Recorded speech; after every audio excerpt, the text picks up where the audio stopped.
Muy buenos días para todos. Para la actividad colaborativa hemos decidido basarnos en el capítulo 8 del libro Crear o Morir de Andrés Oppenheimer. Este libro nos habla un poco sobre Salman Khan, la Khan Academy y la idea de las escuelas invertidas. Para comenzar vamos a hablar sobre quién es Salman Khan. Salman Khan es un natal de Nueva Orleans, Estados Unidos, quien creció junto a su madre y a su hermana bajo la cultura de la India. En esta cultura es muy importante la educación.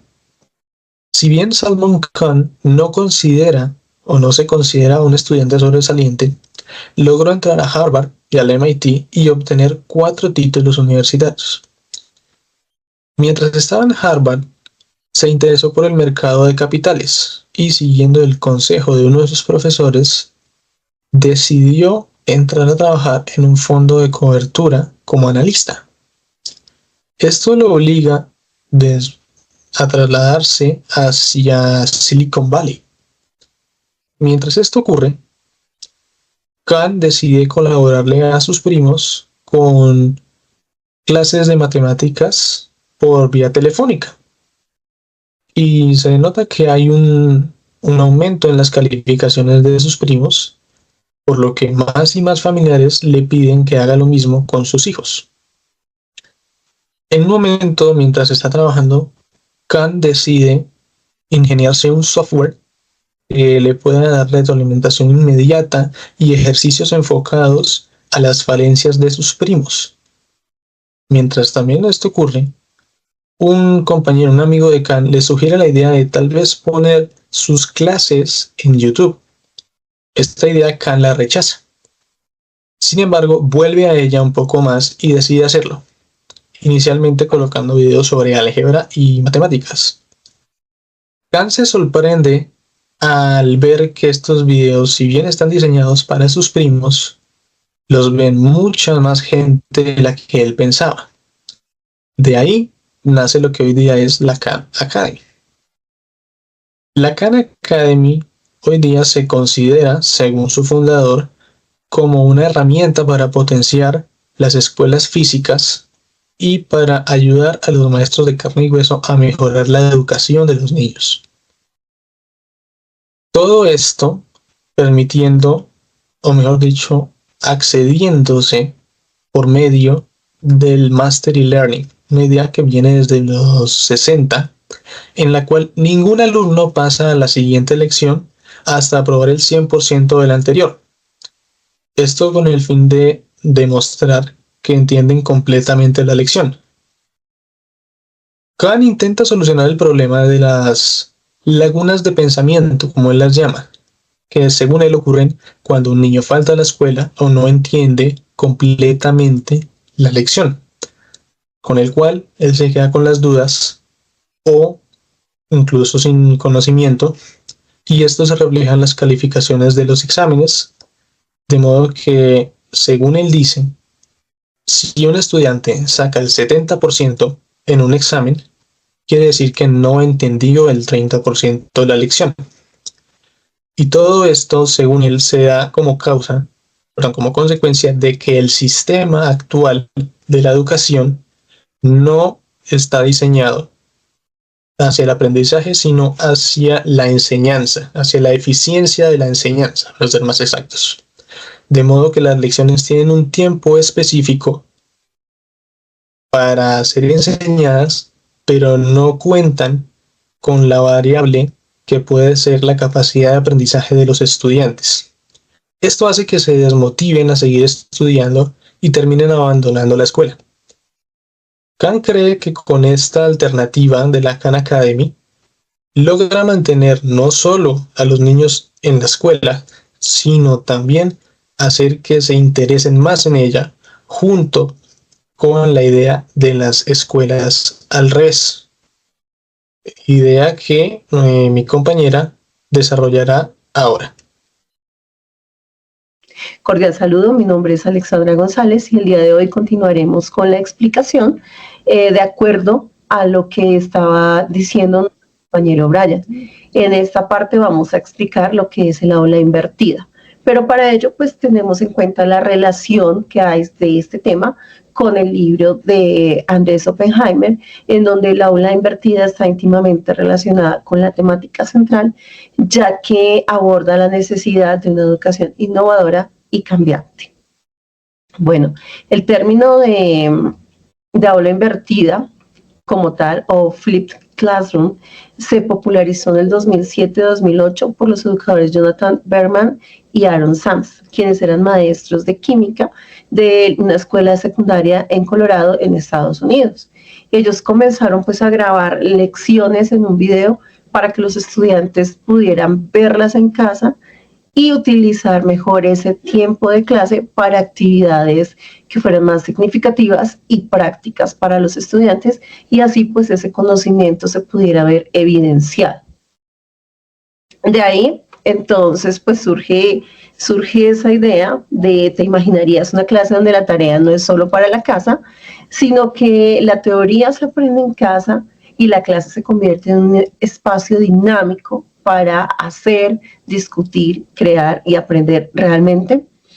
Entonces, este es el mundo del aula invertida, en donde se innova ese modelo educativo, donde generalmente es el docente el que llega a la clase, hace la explicación y unos ejercicios muy pequeños, si alcanza a hacer ejercicios, y los estudiantes se van con dudas a la casa, donde el docente es el principal autor y los estudiantes pues no tienen esa capacidad de abordar las situaciones como les gustaría, porque no tienen suficiente tiempo de práctica. Ese sería el modelo tradicional en el que se ha manejado siempre, y hay muchas instituciones y docentes que lo continúan manejando. La idea de esta aula invertida es que los estudiantes tengan ese material en casa, lo estudien cuantas veces sean necesarias y luego lleguen al aula con unos conocimientos previos para que puedan practicar, analizar y aprender realmente en contexto, para darle más tiempo a ese estudiante de ser el protagonista de su aprendizaje y al mismo tiempo poder entender cada situación que se plantea, que ese es el ideal. Las ventajas de esta aula invertida sería, primero, el aprendizaje activo. Como dijimos, los estudiantes se involucran directamente en su aprendizaje y eso hacen que entiendan y recuerden mejor, porque es significativo para ellos. El segundo es la flexibilidad, ya que cada estudiante pues aprendería a su ritmo, tendría todo el tiempo para mirar, retroceder, aprender y tratar de entender desde casa primero. El tercero es que hay una mayor interacción en clase, ya que los compañeros generarían esa especie de comunidad para que se pueda practicar y se puedan generar problemas que puedan ser resueltos por ellos mismos en clase, y así potencializar más esa parte cognitiva de cada estudiante. Asimismo, pues desarrollar las habilidades para resolver y discutir problemas juntos en comunidad, que no solo beneficiarían la parte académica, sino también la parte convivencial y social, incluso humana, que pues es de lo que se trata la sociedad.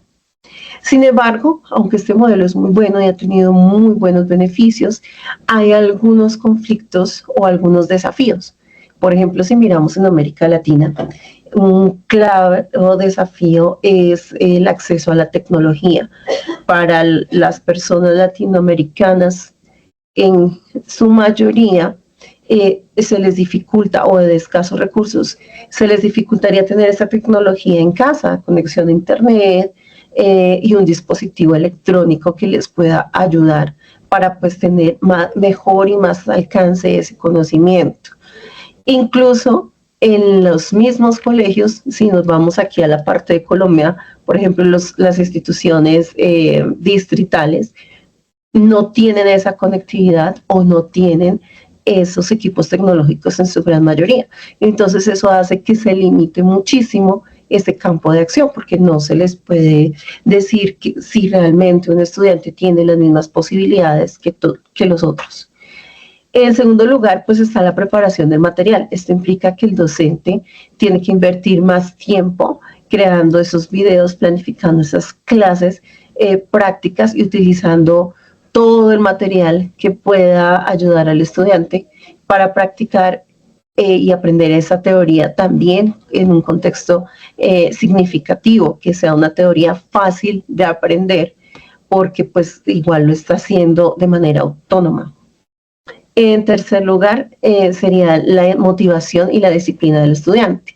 Si bien un estudiante se sentiría muchísimo mejor siendo el protagonista y desarrollando ya una práctica en clase, tiene que tener esa disciplina y tiene que tener esa motivación en casa para estudiar realmente los temas que debería. Y muchas veces pues no se cuenta con ello. Entonces ese también es un reto.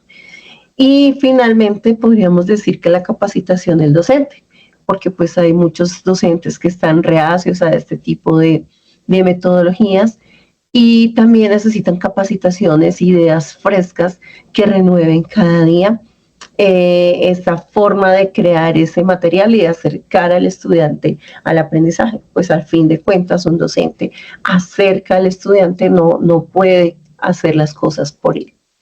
Entonces, el aula invertida no es solo darle la vuelta a la clase y ya, sino que es una nueva forma de entender el aprendizaje y de mover esa teoría del aula a la casa, pues para que quede ese espacio donde podamos hacer intercambio de saberes reales en clase.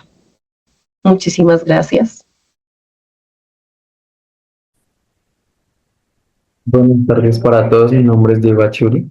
Como anteriormente lo dijo mi compañera Alexandra, el Flipped School, o también conocido como la escuela al revés, es un nuevo modelo de educación que se ha estado implementando en los últimos años, el cual tiene como fin que aprendamos las temáticas con un 100% de efectividad, a diferencia de la educación tradicional, con la cual se aprueba desde un 70% en adelante. Es decir, tenemos de un 30 a un 10% de vacíos que pueden quedar con ciertas temáticas, el cual con el tiempo puede aumentar y de manera tan significativa que puede llegar a ser un obstáculo al momento de aprender una temática nueva.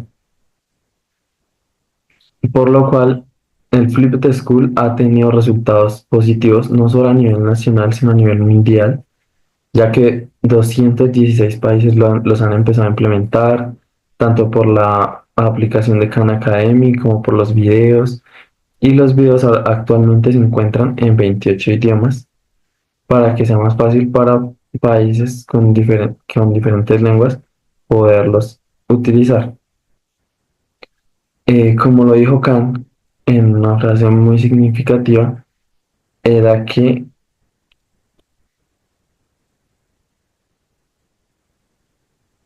nunca vamos a cobrar nada, lo que hacemos es caridad pública. Él empezó a implementar esto con unos videos que empezó a hacer inicialmente para sus sobrinos. Sin embargo, el resultado fue tan impactante que no solo les sirvió a ellos, sino a muchos estudiantes a nivel mundial. Él nunca hizo esto con el fin de ganar dinero o recibir cierta liquidez con los videos que generaba. Esta, como él también lo decía, esto no era una empresa, sino era como un acto lúdico,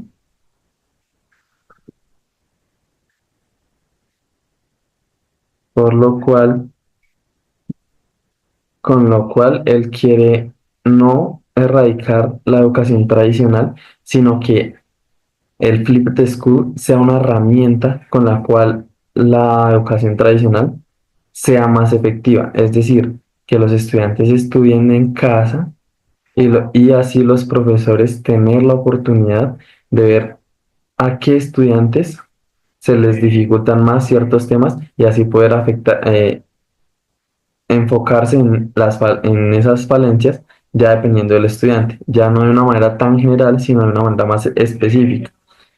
Esto yo lo veo como, no solo como una solución parcial, sino como una solución real, la cual con hechos, con hechos nos ha demostrado que la educación a nivel mundial ha mejorado mucho, en especial con estudiantes que en un principio puedan dificultárseles las matemáticas y hoy en día es la materia en la que mejores resultados han tenido. Sin embargo, hay muchos países a los que aún falta que empiecen a implementarla, porque a pesar de ser una solución real, es algo que se ha ido acoplando a la sociedad a lo largo de los años.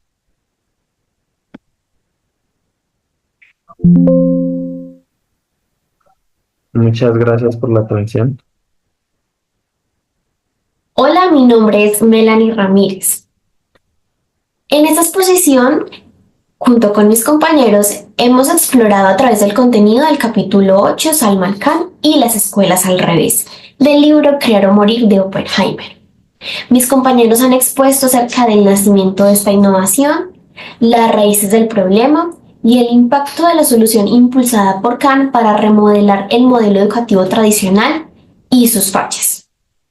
Quisiera citar una frase de este capítulo del libro. Khan se ha convertido en la cara más visible del nuevo fenómeno de las flip schools, o escuelas al revés, en la que los jóvenes, en lugar de estudiar en la escuela y hacer las tareas en su casa, estudian en su casa con videos interactivos y hacen las tareas en la escuela con la ayuda de sus maestros. Como grupo, aprendimos que la innovación no siempre surge de grandes laboratorios o grandes presupuestos, sino de una simple observación crítica de un problema real y la voluntad de replantearlo desde su raíz. Como Salman Khan lo hizo. Él no solo detectó una falla estructural en el sistema educativo, sino que se atrevió a desafiarla, como invirtiendo el orden tradicional de la enseñanza, lo que lo distingue como líder en innovación por esa capacidad de pensar diferente, de usar la tecnología como herramienta de transformación y actuar bajo un bien común, no un bien propio. Su caso nos deja claro que los verdaderos innovadores no solo crean soluciones, sino que transforman sistemas y empoderan a otros en el proceso. En Latinoamérica muchas veces se prioriza no sobresalir para no incomodar a los demás. Se educa más bien para cumplir, no para destacar o innovar. Está relacionado con una educación de obediencia más que un pensamiento crítico. Se ve reflejado, por ejemplo, en los adultos que aceptan su falta de preparación como algo normal. Además, el miedo al error por el castigo del mismo que se ha infundado nos paraliza. Muy contrario a la propuesta de Khan. Además, no nos enseñan a resolver problemas reales, ni a pensar de una manera creativa o adaptativa. Pero la creatividad sí existe en nuestra región. Lo que falta es un entorno que no la ahogue. Pues ser creativos no basta. Necesitamos condiciones para transformar ideas en soluciones reales, como nos exponen en este capítulo y en el libro a Silicon Valley, que es una reserva de talento humano. Van a traer a los mejores. En esa cultura de innovación hay un respeto por quienes intentan y fracasan. Aplicar modelos como el de Salman Khan ayudaría a formar generaciones dispuestas a destacar, a arriesgarse y a innovar en todos los campos. Por lo que una educación de calidad necesita fomentar esa disposición a tomar riesgos, aceptar el fracaso como parte del aprendizaje. La innovación no es una opción, es una necesidad estructural que como sociedad debemos integrar en nuestra cultura. Con todo lo que hemos aprendido, con todo lo que hemos analizado y hemos podido aprender sobre este caso de Salman Khan, de las escuelas, de cómo se reinventan, nos preguntamos, ¿queremos seguir importando innovación o la producimos desde nuestra realidad? ¿Observamos nuestros problemas y aplicamos soluciones reales? a lo que nos incomoda, a lo que nos perjudica, etc. Por lo que esta es nuestra presentación. Muchas gracias por su atención.